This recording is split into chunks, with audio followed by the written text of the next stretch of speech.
Welcome back, friends, denizens of the comic book dojo, or folks that are just stopping by because you saw the video title. Today is not going to be a very whimsical discussion, but I felt that I needed to share my own thoughts just to process everything that's been happening. By now, I'm sure that you've heard that artist Ed Piskor, creator of Hip Hop Family Tree, Red Room, and the Cartoonist Kayfabe YouTube channel, and the community that it was built from, that was built around it, has taken his own life after a week of being hunted and vilified online. I've done my best to stay out of the discussion, waiting for facts to come to light, not to rush to judgment. Um, Hoping that it would be dealt with in a more positive manner, that you know all the parties, the victims involved, that some sort of discussion, dialogue could be engaged. But I'm not here to talk about that. It's neither here nor there. I just returned from a long week visiting my family in Florida. Had a splendid time. Got to see a newborn child, and it's just a really great highlight for me. Just a joyous occasion, and to literally get home, unpack, lay in bed, turn on YouTube just so I could find rain. I don't know if you're like me, but I have to have some kind of white noise in the background to help me sleep. Turn on YouTube so I can find rain, and the first thing I see is Ed Piskor, rest in peace. I'm like, no, are you kidding me?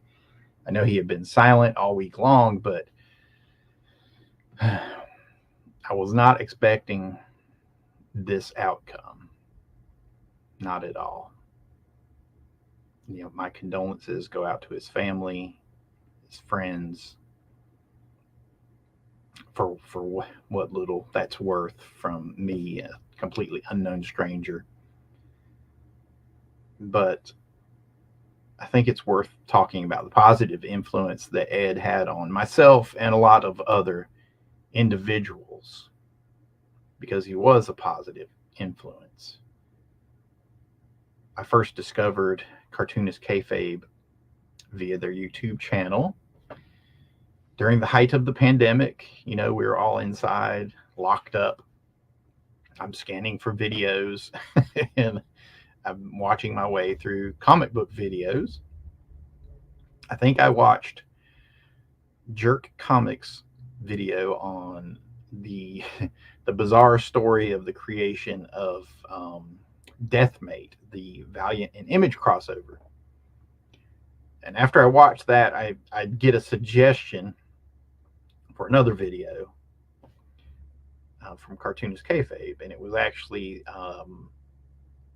one of their Weapon X breakdowns where they broke down the work of Barry Windsor Smith, which was perfect for me. I thought, oh, well, I love that story. I bought it as it was serialized off the shelf. I'm a big fan of Barry Windsor Smith. I turned it on, watched it. I love the way the guys broke down the artistic techniques and basically just shared their enthusiasm. And I think that sharing of the enthusiasm is what reached so many people. It's what helped Cartoonist Kayfabe become what it was. It did become a community of sorts built around the channel. There are other tangential communities that lay some sort of claim of connection to it, but the channel is what it was about. And those guys were about their work and spreading their love and joy of comic books. I had the chance to meet Ed and Jim both at Heroes Convention here in Charlotte a few years ago. I picked up a copy of the first Red Room book from Ed. Here you can see it here. As I at the time, it was this was the return of Heroes, because they did cancel the convention actually during the height of the pandemic. I have my Jack Kirby cup out for you, raised to you, Ed. Thought that would be appropriate. Heroes returned. I made the plan to go. I wanted to talk to those guys, do my standard look around thing at the convention, see what I could get. But my convention attending habits have changed drastically. Number one, I've been going to like Heroes Con probably longer than a lot of people just encountering this video have been alive. Okay.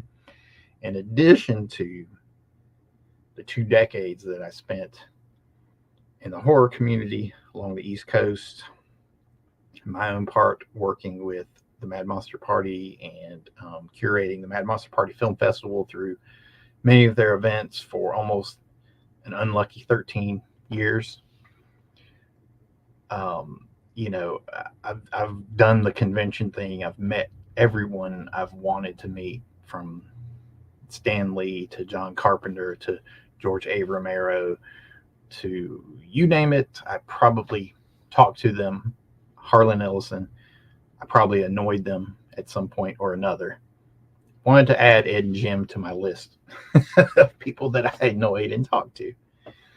So my habits changed. Rather than going to these events and saying, I'm going to be there morning, noon, and night, just take in everything, I planned it a bit more. Like, I'm going to get there early, do this, see that, try to buy something here, there, get this item or a signature, perhaps. I'm not huge on signatures, mind you.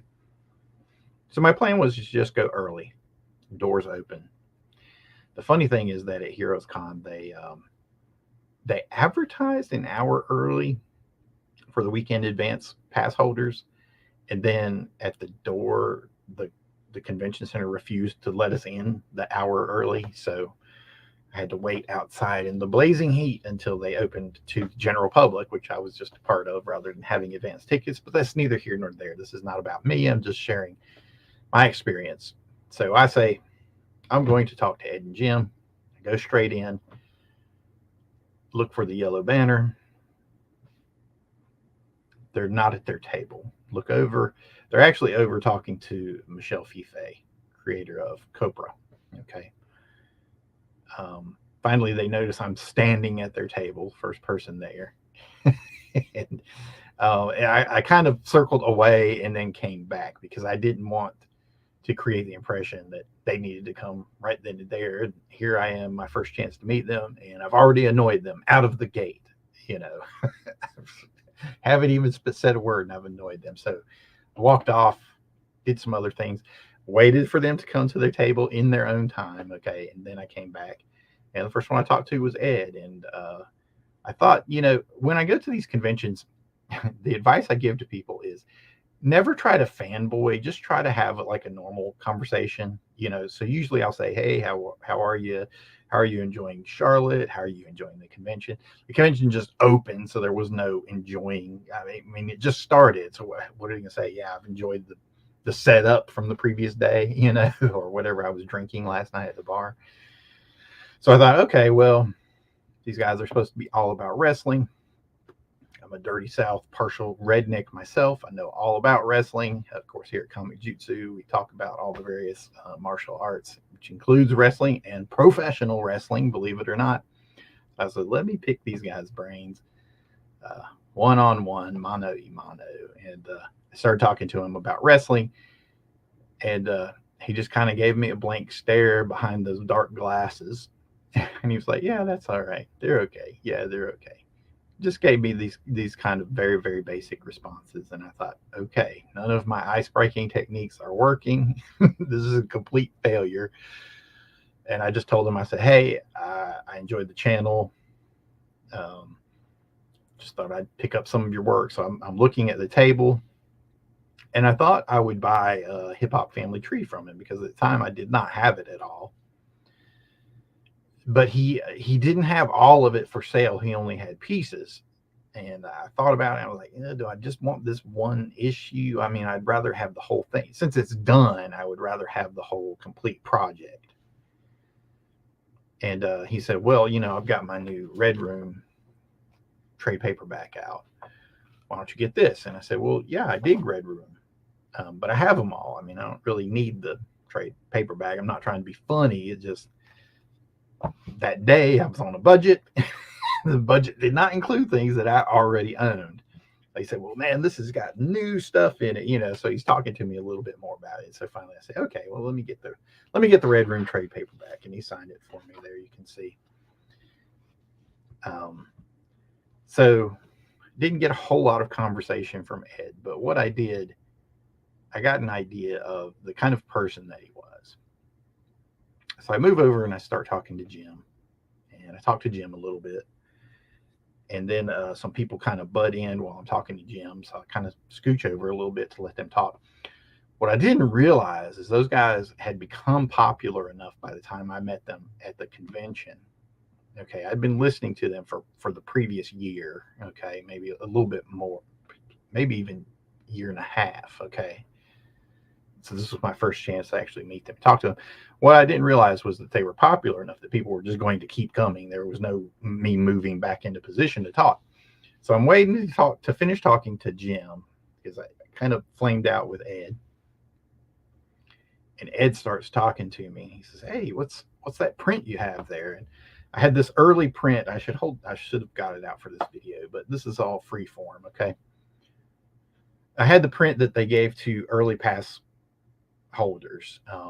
There was a picture of Thor next to Orion, drawn and inked by Walt Simonson. And the paper they put it on, you could actually see kind of the tone of the brush strokes. And he was like, "Man, I'm just vibing on that Simonson print you got there." Oh, there's my buddy. Let me see if he'll come in because I want this to be a positive video. Okay, hold on. Come here. Sorry. Hopefully I didn't throw everything completely out of whack. So he starts talking to me about the print where you can see Simonson's inking brush strokes and whatnot. For a split second, I started to offer it to him, but I didn't want to get a mention on their show as, some kayfaber gave this to me, I thought, no, it's my print. I'll keep it. You get plenty of free stuff on your own as it is. So we had a little bit more of a conversation once he saw that particular work and was admiring it. And we talked a little bit more about some different books. And that was how he actually opened up to me, was he reached out and started talking about that print. Now, I didn't have any further interaction with Ed outside of their channel, which I think I annoyed the guys at one point because I kept kind of gainsaying their call to make more fan comics, what they call doujinshi or whatever, because I'm it's kind of antithetical to what I preach, which is make your own, everything original. Red Room is, that's an original expression for Ed. It's not a Spider-Man fan comic or what have you. This is my baby Sasha, by the way. Just a little bit of positive energy here for you guys. Okay. So I think I had annoyed them on the channel at various times, which was fine. We can have disagreements. That's what creating that dialectic is, what being an artist is all about. You want to hear dissenting opinions. Okay. And I never held that against the guys. I recognize the positivity that they brought to the medium and the way that they treated comic work and sequential art as a true art form. And I like that they called it cartooning, because for the longest time I had followed Will Eisner's lead on this is sequential illustration, which sounds very, very pompous. But I like the way that Ed and Jim, they just made it simple and direct. Cartooning, which encompasses all of that in addition to sequential illustration. But I like that their channel is I don't want to talk about it in the past tense because who knows what's even going to happen, but it will obviously never be the same again. But I like that it was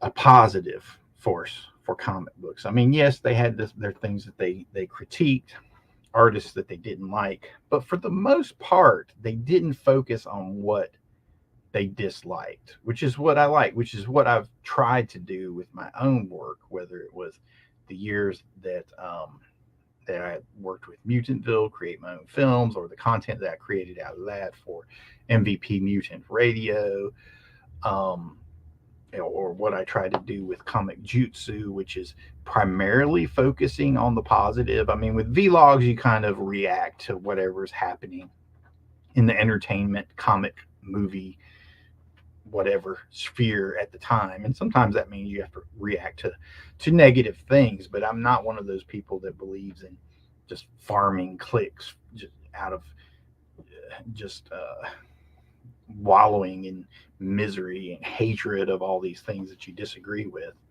I just find it really tiresome, and I'd much rather talk about the positive, which is why I like Cartoonist Kayfabe. It's why I like comic tropes. It's why I like Jerk Comics or Strange Brain Parts. There are several really solid channels out there. Maybe one day people will consider the same for Comic-Jutsu, but that's neither here nor there.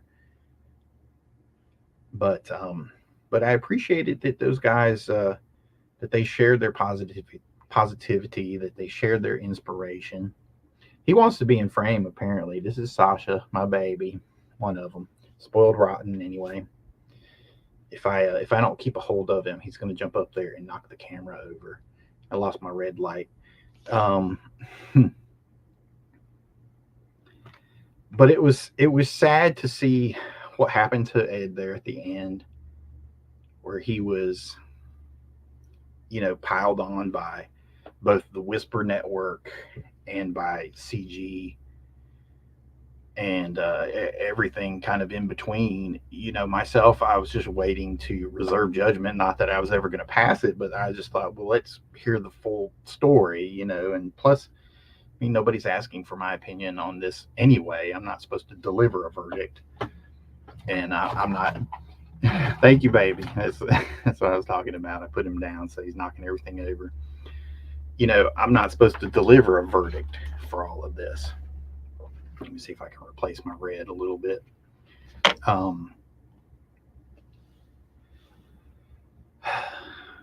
I didn't think he would just completely disappear and then kill himself. The way I was raised is that everything is ultimately forgivable, that you just have to find it within yourself to make those amends, come to terms somehow. Ultimately, everything is forgivable with the exception of suicide. But I don't know. I think that was the ending that it seemed like with the cards that Ed was dealt there at the end, he was overwhelmed. I can understand his utter, complete frustration with what happened to him, because he was on the verge of being acknowledged as an artist, which is what we all strive for. I mean, yes, we want some sort of material success so you can pay your bills, so we're not having to grind 9 to 5, which is like what I do, in addition to the things that I create. And he had achieved that, where he had some kind of remuneration from his work. But to gain the recognition of his peers, both in the comic community and outside of it, with the plans of his upcoming art show, I mean, he was literally about to reach the top of the mountain, of his current mountain. There are always more mountains that we can climb and go up and down, but he was about to reach the top of it. And he'd spent the last year working on the Switchblade Shorties, and to see the deal for that go up in smoke, in addition to the art show being canceled like that, like everything that he had worked for that was so close he could taste it, was all just wiped away. To have his work of the past year just obliterated in a moment could be frustrating. I've spent years working on film projects, and you sacrifice so much when we work on these projects. You sacrifice time with your friends, you sacrifice time with your family, you sacrifice just relaxing because we become so dedicated and so focused and single-minded on our work that we have to sacrifice that. Your buddies are calling you like, yeah, we're gonna watch the new fight this weekend, new UFC or whatever, the new Tyson Fury fight. We're gonna watch it at the bar this weekend. You need to come. Or hey, we're gonna have a tailgate before the next Panthers game or whatever. Dallas is coming to town. It's gonna be a big tailgate. And if you have these projects that you're working on, that's time that you need to sit and work on it, whatever it is, be it writing, be it comic work, cartooning, be it filmmaking, what have you. And we sacrifice so much. And I can empathize with him having sacrificed so much for the past year to create this Switchblade Shorties, and now see everything just like thinking no one is going to touch this with a 10-foot pole now. And then him choosing to do what he ultimately did. Again, my thoughts, my prayers go out to his family, his friends, to Jim Rugg. I don't want to cast judgment on anyone, including the women that were involved in this. I hope they find the closure that they were looking for. I hope that now this that the insanity doesn't refocus itself on them now that Ed's done what he's done. And now everybody's like, well, you caused all this. It's insane. All of this is temporary. It's all ephemeral. It's nothing. It's dust in the wind. It's like the end of Blade Runner, where he talks about seeing the starship battles and the rings of Saturn and whatnot, and how now it's all washed away in the rain. So ultimately, all of this is temporary. None of it is real. I mean, yes, we want to create a work that outlives us, but even this civilization is going to rise and fall. It's going to be just dust. There will be nothing but tardigrades left after we destroy what's left of the planet, right? I do think Red Room is his masterwork, though I have not read Hip Hop Family Tree, though I do have the omnibus. I just haven't had a chance to sit down and focus on it yet. And ultimately, everything that is most important, even though we have to satiate that beast in us that drives us, that says, you must create this, you must write this, you must draw this, you must put this out into the world, otherwise no one else will do it.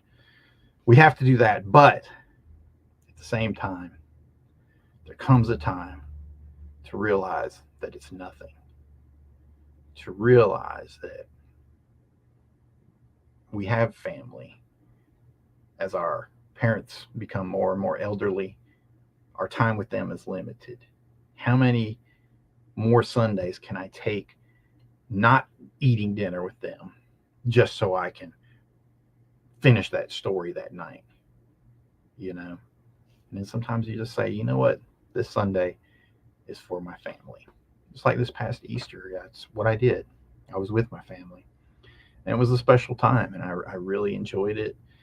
It was joyous. And then to come back to this, I mean, what two extremes just smashing together. I can't believe it.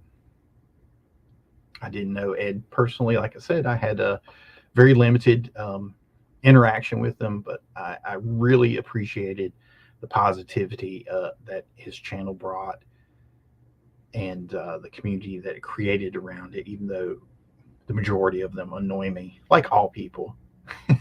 I'm annoyed by people. Okay, I'm a people hater, but I'm an equal opportunity people hater.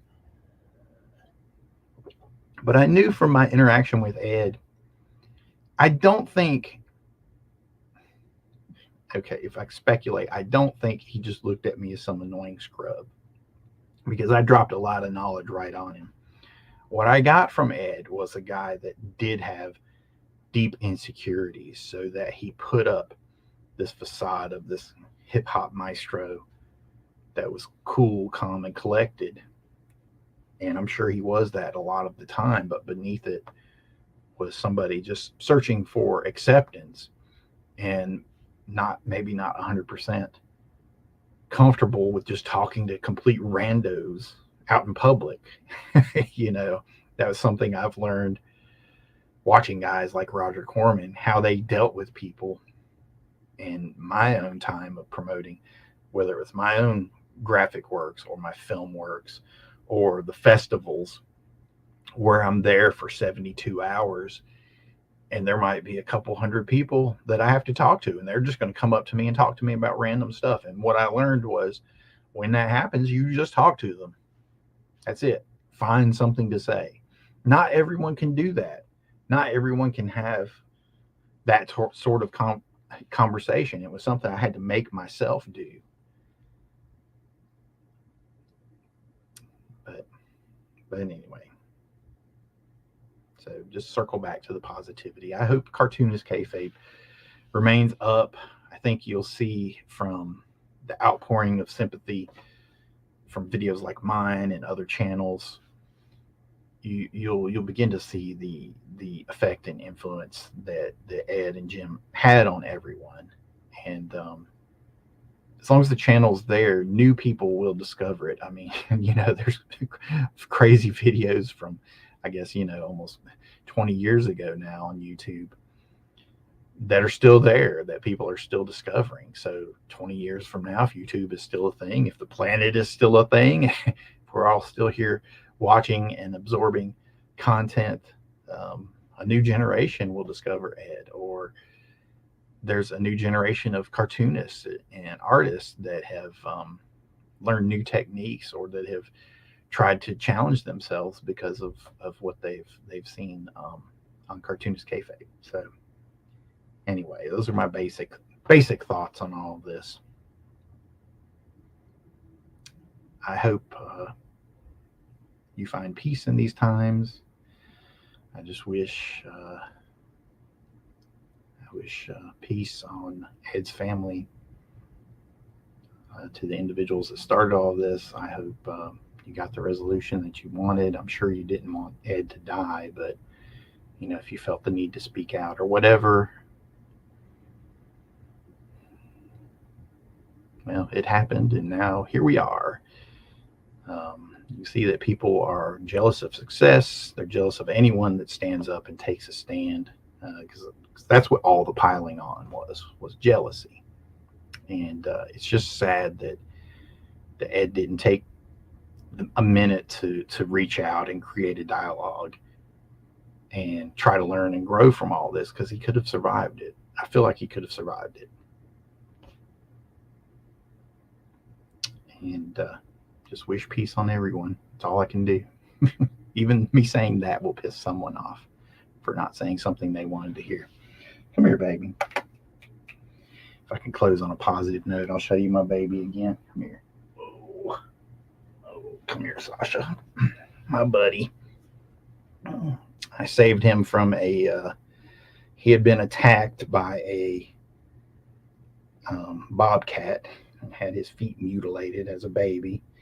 And we thought one of his legs were going to have to be amputated, but a whole lot of TLC and a whole lot of triple antibiotic ointment and antibiotics. He has all 4 of his legs, and he's a big, happy, magical kitty. So thanks for watching. Nothing to sell. Just love yourselves, love one another. Remember, family and friends are what's most important. I'll see you next time.